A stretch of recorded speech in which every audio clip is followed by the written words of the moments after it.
Okay, so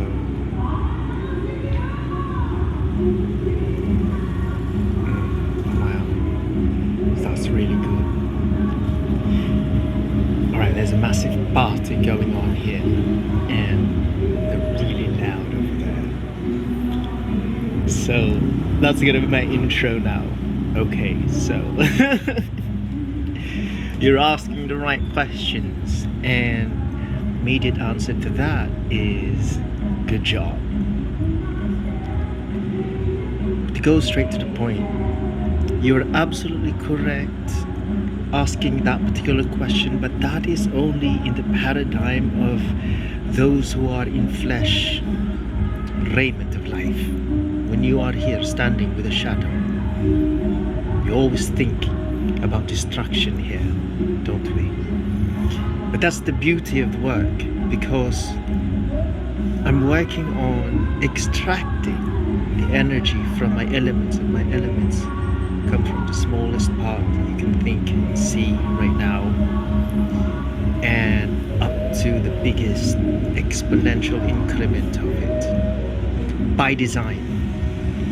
And when it explodes, I control the explosion. And that is why here on Earth we would think immediately that once you are at the point of impact, then the energy there would be immense, as I have said. Therefore, things will have to move quite rapidly there, because the concentration of energy is intense. But with my work, all I do is containment. I let it explode.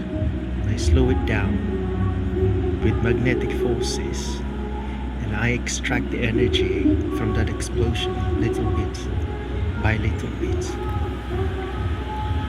And that is why time also moves slowly if you measure the matter which exists in the point of impact. And for my process, it's a combination of many senses, but I go by the feeling, the heat of the explosion, and the sound it makes. Because when you make something explode and you slow down the process, instead of hearing a big bang,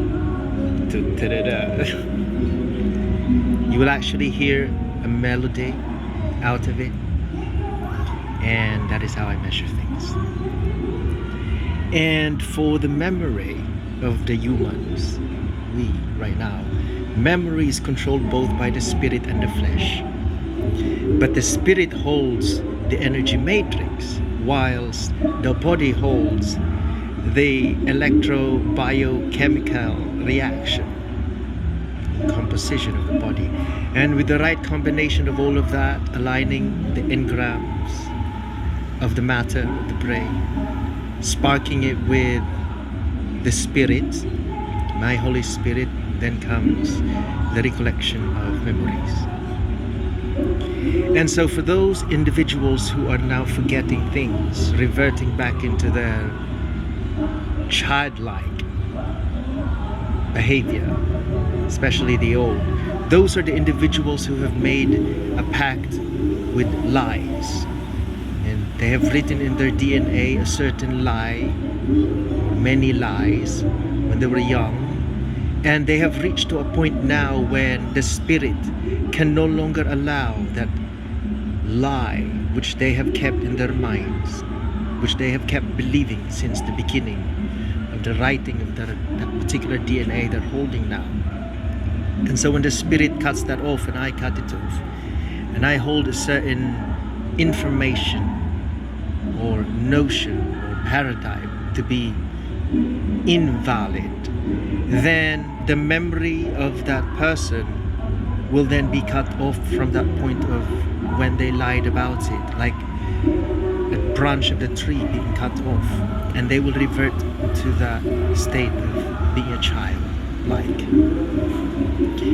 That's their punishment for lying, and that's the consequence for lying, because truth is the foundation of existence. Once a lie can never stand anymore, with no further doubts, or it is no longer allowed, when it is reprobated already, then it can no longer stand. And so whosoever is holding that memory or knowledge will then be cut off. There are lots of examples of many reprobated information that cannot be repeated anymore. But an example that I want to cite right now is for those people who believe the earth is round, going around the sun.